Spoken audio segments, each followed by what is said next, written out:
Hello, you're watching That Yellow Tiger channel, Jacob's the name, and today is day 3, which means we are going to see terrifying hairpins of Loch Maree, say hi to the Highland Cattle, have a coffee at the Torridon Hotel, and all that on the way to the village of Ullapool. Let's hit the road then. First things first, we have to get out of Isle of Skye. The time is around 9 AM and we are heading towards Kishorn, which is a collective name used to refer to a group of populated settlements located next to Loch Kishorn. There's an amazing seafood bar that is our first stop, but more on that later. Next part is the pinnacle of the whole trip, or one of many actually, hard to pick just one. It's something that made me come here in the first place. I am talking about one of the scariest climbs in the UK, the Castle Pass, or in Gaelic, Loch Maree. Once we conquer the mountain, it is time to cruise through Applecross Peninsula and meet some unexpected companion. It's Highland cows, by the way, super cute. Next up is the Torridon Hotel, which was a grand house of none other than Ada Lovelace, credited as being the world's first computer programmer, who I also hold dear to my heart, but that's a story for another time. The last but not least two stages are a short break at Inverview Viewpoint, followed by arrival to the village of Ullapool by Loch Broom, which is the final destination of the day. Total distance just over 160 miles, travel time excluding stops and breaks 4.5 hours-ish. Now that you saw an overview of the day, we can proceed with getting into more detail. Oh, and by the way, if you enjoyed this content so far, I would highly appreciate if you liked and subscribe. It will help me a ton with growing the channel. Thank you very much.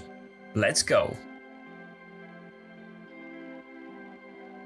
We are on 887 now and about to cross the Skye Bridge again. It does seem to look more interesting this way as we descend towards the mainland. In Carl of Lawhalsh, we take left and leave the main road to experience more rural environment. The road is narrow with no sign of markings whatsoever, so I imagine it must be quite terrifying to travel through this area after nightfall. Quality of the road is pretty decent, so we get through quite easily. The sky is covered by clouds, but there's no serious precipitation forecasted. Not only that, but the weather will turn quite summery at some point, with lots of sun and blue skies. In the meantime, we can admire coastal landscape as well as local flora, which consists mostly of common gorse. This evergreen shrub is very common all around Scotland, but it doesn't necessarily make it less spectacular, when in blooming season, obviously. Google Street View gives much better picture of what I meant. The picturesque Gruinard village overlooks the inner Sound Strait, which then turns into Loch Kishorn. We will get to walk around its shores shortly.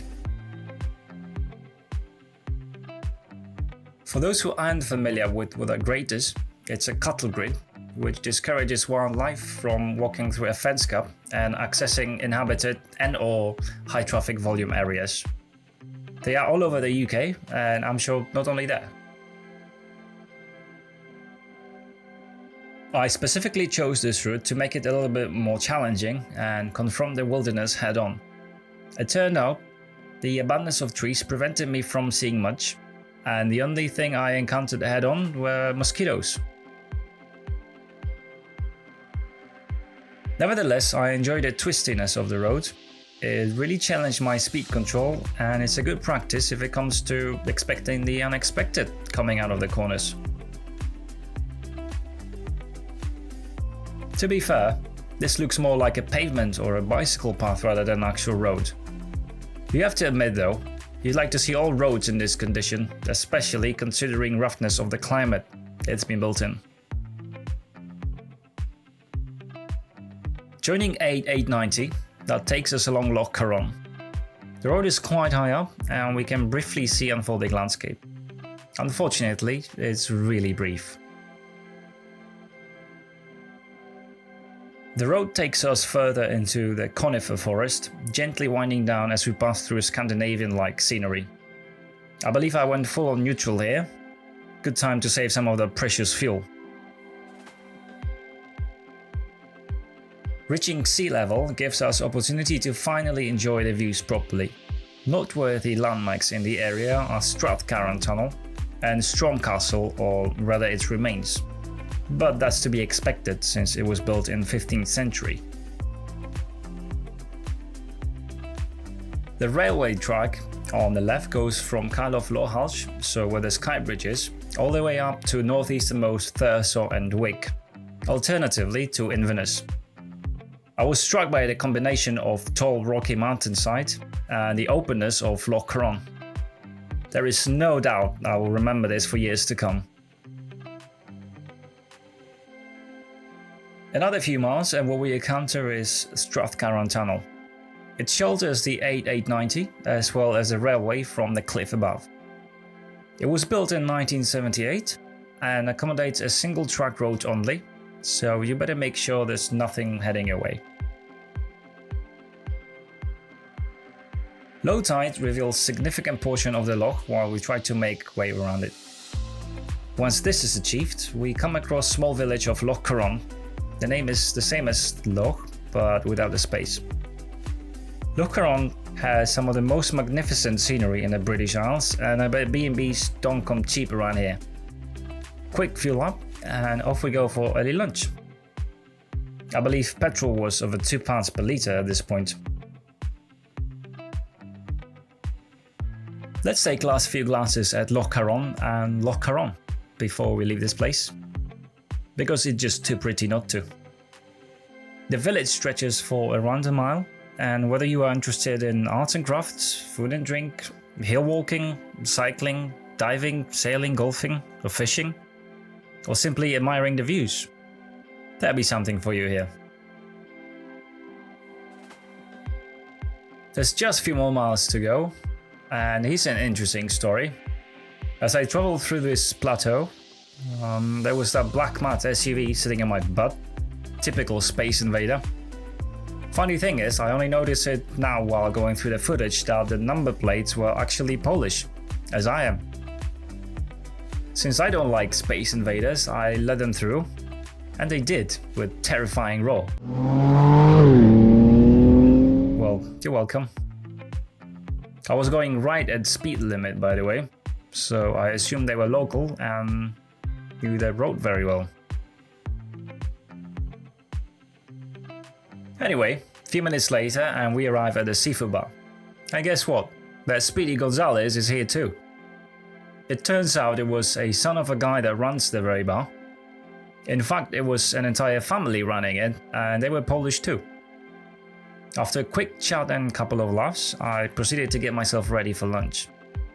Sadly, it was closed until noon, so I had nearly an hour to spare. I decided to take a walk around the area.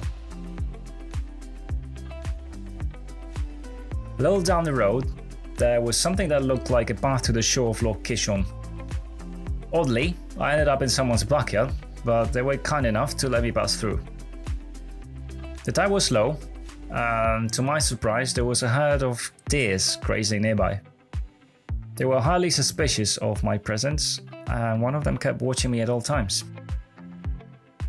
And here's a little broader view of how an oil rig ruins the landscape. Lunchtime is here. I went for a seafood platter which consisted of clams, prawns, crabs, salmon, oysters, herring, scallops, and plenty of garnish inside. Due to the fact it was extremely fresh, all caught the same morning, it came at a price. £50 for such pleasure. But you don't get to eat like this often, do you? It's funny because Google actually recommended me this place while I was planning the journey, saying, "You may like this place." They definitely know too much about us. The owners were super friendly and the food was delicious. I had a great time altogether, but it is now time to do what I came here for. Fasten your double earrings and put the gloves on, for it is time to conquer Bealach na Baa. To the chef, please forgive me for getting your name, but know that I always speak very highly of your venue, and I hope I get to visit again at some point. Google Maps show this place is temporarily closed, but I assume it's due to autumn-winter season, where intensity of tourism must be pretty low. Normally, it's a must-visit place if you're in the area. It may not look like, but it's a river. River Kishorn, or at least place where loch and the river meet. You can see parts of the castle in the distance, and this is where we're heading. I stopped here to cover a sign with a sticker, as everybody does, apparently. I didn't plan this, but it seemed to be a custom in this region. The signs are actually quite important. They say, and I quote, "Roads not advised for learner drivers, very large vehicles or caravans, and motorhomes after first mile." Also, the road is normally impassable in wintry conditions. As you can see now, the title wasn't just a clickbait. I did anticipate heavy traffic in this season, but luckily there was no such thing. Luckily, because even though there is an abundance of passing spots, it's just better when you don't need to worry about it at all. Loch Maree is one of the UK's toughest and longest stretches of tarmac. The road is totally paved, stretches over 11 miles, and it is considered a holy grail of British climbs for a reason. The road is single track, close to some alpine tracks, features very sharp hairpin turns switching back and forth with a gradient approaching 17%. The road is fairly dangerous because it's narrow and poses a significant hazard to inexperienced drivers that happen to pass another vehicle on a sharp inclined hairpin. Loch Maree is one of the most dramatic roads in Scotland. It really takes the breath away and offers great challenge even for experienced drivers. The biggest problem on this road, this is something that occurs on many other roads across Scotland, is to keep your eyes focused on the road and not on the scenery. And no sign warns you about that. The name literally means the pass of the cattle, and it was used in earlier days to drive cattle from Applecross Peninsula and surrounding settlements to other parts of the Highlands. Reaching the summit means photo time, also another sticker time. What wasn't too funny at this point is that I nearly dropped the bike as I was trying to drive it up the pavement for better shots. Triumph Tiger may not look like, but it's a fairly lightweight bike for its class, even with all the fluids and full tank. But add additional luggage and narrow inclined road, and you're set for a disaster if not being careful. Anyway, I successfully parked the bike, and the photos will tell you the rest.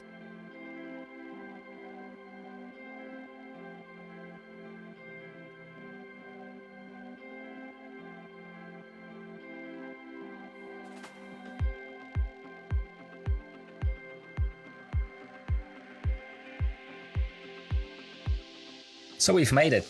The major landmark can be ticked off. What next? Well, we'll cruise down along Applecross Peninsula. The road is still narrow, so kudos to drivers who didn't hold me back. The landscape is pretty rugged here. No trees, no common gorse, nothing but rocks and grass. Being on a motorcycle only amplifies the sense of freedom that this place is all about. The road declines slowly, with occasional sharper turns, but given the openness that you can see for a mile ahead, makes traversing this area pure pleasure. I know I repeat myself, but the views. It's almost like you're the last person on Earth, in a good sense. Yep, sometimes you have to reverse, and it's much easier to do so in a car. Luckily, everybody's very friendly around here. The name Applecross is at least 1300 years old, and it is not used locally to refer to the 19th century village we're in right now, as Google Maps suggests. It is correctly called Shore Street, or simply the street. The waterfront on the left is part of the Inner Sound Strait. It all looks so peaceful that I would like to move in here immediately, given an opportunity. Crossing peninsula takes a while, as the road leads us along the inner sound with magnificent view of Isle of Skye on the opposite shore. Weather is just brilliant, and it looks like it will accompany us for the rest of the day. It's definitely not what you would expect from Scotland, is it? Here came the time for the second break, at which I was approached by a French, I think, fellow tourist who was visiting the area with his family. No matter where you're from, Scotland seems to bring the best out of everyone. There's always a good conversation going on. And this looks more Mediterranean than Scottish. 15 minutes and some snack later, we are ready to go. The Applecross Sands is tempting to pay a visit, but so it happened I didn't take a bathing suit with me. Instead of a tan, we take a mental picture and carry on towards Torridon. The road keeps being narrow, so we still need to look out for oncoming traffic. There was no traffic though. Good for us. And here we meet Highland cows for the first time, grazing like there was no tomorrow, not bothered by passing vehicles whatsoever. It's a mystery to me how they can see anything at all. Nearby parking/viewpoint that overlooks the Isle of Skye enticed me to make an unplanned stop in hopes for more close-up photos of these fun animals. It was the right decision, as the cows looked exceptionally majestic and were not afraid at all. The road takes us north through rolling hills and green pastures with occasional picturesque ponds. Traffic is minimal here, but you still should watch your pace. A winding track that goes up and down is as enjoyable as deceptive. Village of Fernmore is where the road turns southeast as we start leaving the Applecross Peninsula. Bain Alligan, Liarach and Bain Aig peaks are clearly visible in the distance as we move along Loch Torridon. Spectacular scenery that I had all to myself. I will leave this footage for a little while, and in the meantime let me tell you about something that I notice many people tend to fall for. It includes buying a small pieces of land in Scotland and receiving lord or ladyship titles that you can then use next to your name on official documents, or such as the narrative. Now, before I start the rant, I want to say that most of these souvenir title services have disclaimers that none of it is real, but the point is, it's not how it's being sold and promoted. I almost fell for it once myself. So the premise is to purchase a square foot of land in Scotland in order to receive a lord or ladyship, and in turn being able to use this title on official documents. I was after a gift for someone close at the time, and somehow I stumbled upon one of the large YouTubers promoting it like it was a real thing. So I decided to investigate. I'm glad I did, because it turns out it's all big fat lie. Scottish law says that the ownership of land is absolute, meaning owner of piece of property owns all rights whatsoever to that property. They cannot transfer some rights to the piece of property to another person without transferring all rights. Additionally, sale of land in Scotland is only legal if it's officially registered with the Land Register and must abide by all the requirements of Scottish law. So it happens, the Land Registration Act specifically prohibits the sale of souvenir plots of land. In other words, it is not possible under current Scottish law for anyone to transfer any form of legal ownership of a single square foot of land, because such plot of land, quote, of inconsiderable size and no practical utility, unquote, fits the legal definition of a souvenir plot and therefore cannot be registered. Noble titles, on the other hand, are only obtainable in three ways: rightful inheritance, marrying into a noble family, or they can be granted by king or queen. One cannot buy your way into lord or ladyship. To sum it up, I can't call it a scam because they use disclaimers, usually hidden somewhere within terms and conditions, but it's 100% fake and promoting it as it is being promoted is disingenuous at the least. End of rant. Back to pretty views. As we're getting closer to Torridon, Loch Torridon slowly turns into Loch Shieldaig, only to turn into Upper Loch Torridon shortly after. The road is still just as scenic, just as twisted, here with occasional bottleneck. Motorbike 1, cars nil, again. Believe it or not, but this is also a loch. Loch Maree, I think. Descending road reveals an absolutely stunning view at the mountains, as well as small peninsula separating Loch Torridon on the left and Loch Shieldaig on the right. Height advantage allows to see the upper Loch Torridon further in the back. I mean, just look at this. I think if I was a sheep, this will be my pasture of choice. Finally joining a more civil, should I say, road, that is 8896, which will take us through Shieldaig Peninsula and straight to the Torridon. Scenery turned more Mediterranean again, with what seems to be a newly laid tarmac. The village down there is Shieldaig. It is said its community is formed of only 85 people or so. A popular choice for tourists traveling through the North Coast 500. Quiet little bay. I believe sheep normally graze around here along the road. Not today though. Perhaps for the better, because I always slow down to a crawl, just in case they decide to do something stupid. Thank you very much. The back of an RV is not what I came here for to watch. Much better now. Beinn Alligin and Liarach are almost within our reach. They look better and better the closer we get. And so we arrived at the Torridon. Here I grabbed a coffee and walked around the hotel a little bit, so let me show you around and tell why is this place so special. The Torridon was built in 1887 by William King Noel, the first Earl of Lovelace, who was an English landowner, Lord Lieutenant of Surrey, and a scientist. He married a daughter of Lord George Byron, the celebrated poet known for creation of Don Juan, among other titles.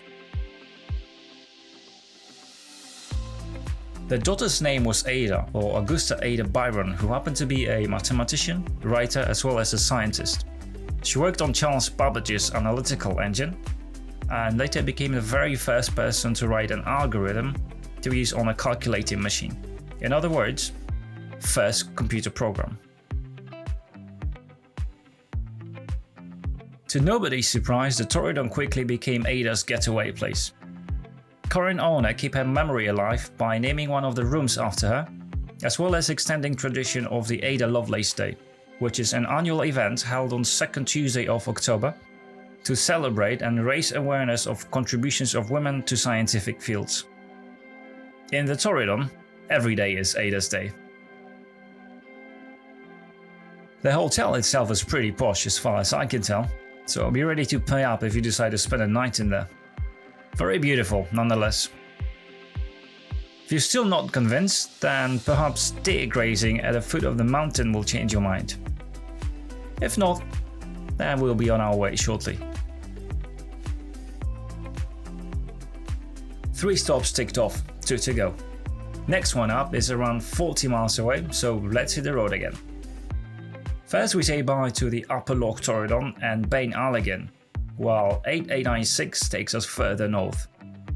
The gorge the road is taking us through separates peaks of Beinn Eig and Liarach from Skåruad. Sky is getting a bit cloudy, but I don't recall there was any rain that day. River Torridon is accompanying us on the right hand side. Back on a very familiar now single track. The traffic picked up considerably in this area. Nothing too crazy, but I had to start making use of these passing places. A car every few minutes is as bad as it gets though. While not passing vehicles, I focus on this incredible scenery. There's another tiny loch. Loch Clair here on the right, with Loch Cullen further in the back. They say you can take a nice 6-mile stroll along shores of both lochs.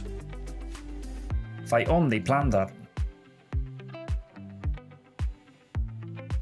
In Loch Ewe we take 8832. It will take us northwest along shores of Loch Maree, which is the 4th largest freshwater loch in Scotland. Like Loch Ness, Loch Maree has its own monster that comes in a form of turtle pig.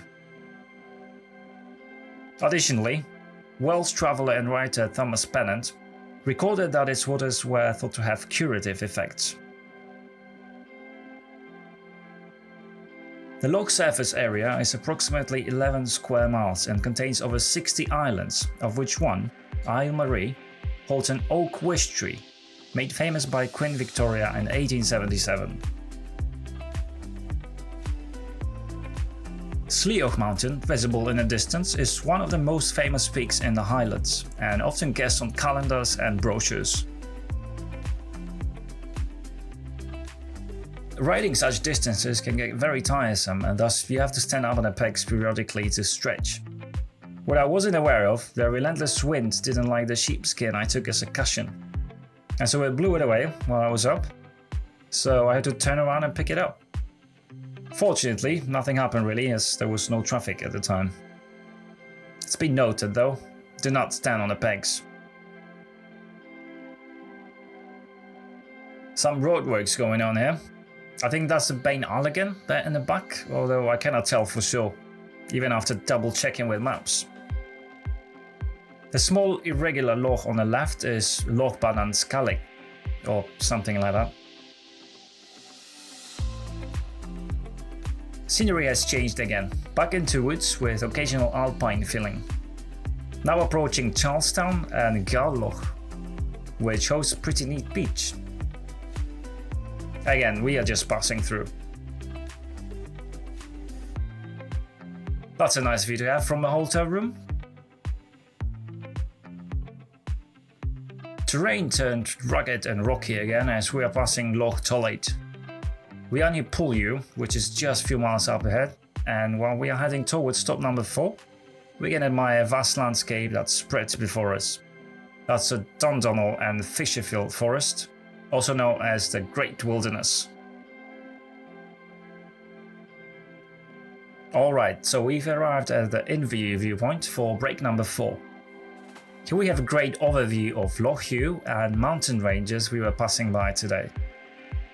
Loch Ewe is a sea loch, approximately 10 miles long, and it has always been significant in terms of maritime trade as the surrounding coast is rugged and inhospitable. During the World War II, the loch became the naval port of strategic importance and served as one of the main assembly points for Atlantic convoys bound for North America and West Africa. Today it's a great spot for leisure, including water sports, hiking, or simply relaxing in nearby villages. Very peaceful, very beautiful. I wish I had more time to spare. Oh, some jag rally. Alright, final 50 miles is upon us, so let's hit it. We are on 8832 still, around Gruinard Bay. In the 1950s, the area was heavily experimented with by the British government. It led to creation of Anthrax Island, currently known as a Gruinard Island, where they tested anthrax, which is a highly infectious disease. Just a single year of testing made the island so dangerous that it was closed off to everyone for 50 years. When it was finally decontaminated in the 1980s, it required removal of the entire layer of topsoil. It took 4 years. In 2017, Les Bailey, an international expert on anthrax, told BBC, and I quote, "Oh, there will still be anthrax there, no problem." Yikes. I may reconsider recommending the beaches, no matter how inviting they look. Unless you feel particularly adventurous, of course. Onwards! A little drizzle caught up with me here, but it wasn't anything major and we are nearly done for the day, so it didn't bother me at all. Little Loch Broom on the left with Bain Goldblack Peak overlooking its waters. The dome-like structure on the right is Sile Moor. I believe the peaks far on the horizon belong to Bain Derrick. So I was meaning to make like a drive-by scene which required me to leave the camera on the side of the road. To do that safely, I needed a straight stretch of road with minimum to no traffic. Well, I needed one oncoming car for camera to follow, and then pick me approaching on the way back. You'll see what I mean. So I set everything up, drove away and waited. Luckily, it didn't take long and it pretty much worked the first time. You judge the result.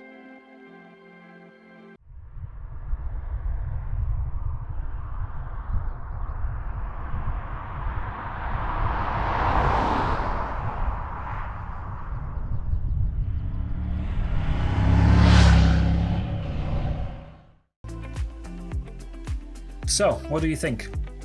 I think it's something I can work with and will definitely use it somewhere. Alright then, not long now. Off we go. The road takes us now through peaceful grasslands of Dundonald and presents a stunning view at the mountain range of Fanix that consists of 9 Munros, or mountains. The tallest peak is Skye Bridge, measured at over 3,600 feet. Joining 8835 that will take us straight to Ullapool. We are currently in Corriashallow Gorge National Nature Reserve, which hosts a mile-long canyon with dramatic views, waterfalls and a Victorian suspension bridge. Ullapool, finally! It's been a long day and there was nothing I wanted more than a good locally sourced meal and a pint. Ullapool is a port village of approximately 1,500 people, but don't let this fool you. It's the largest settlement for many miles around. It's located by northern shore of Loch Broom, right on the 8835. There's a plethora of activities you can engage with, whether it's playing golf or nearby course, visiting Hunza Island with loads and loads of puffins, or taking a photo of Ullapool's eccentric clock if that's your thing. Whatever you choose, it's a good place to be. I traditionally stay there overnight only, but still managed to make some friends. Well, it's not that I chose to make them, tables were really scarce at the time. Either way, it was fun. The evening welcomed me with a beautiful sunset at the edge of Loch Broom, and so with this image let me say thanks for sticking with me today. Tomorrow, we hit northern coast with some amazing beaches, cliffs and castles. Catch you later.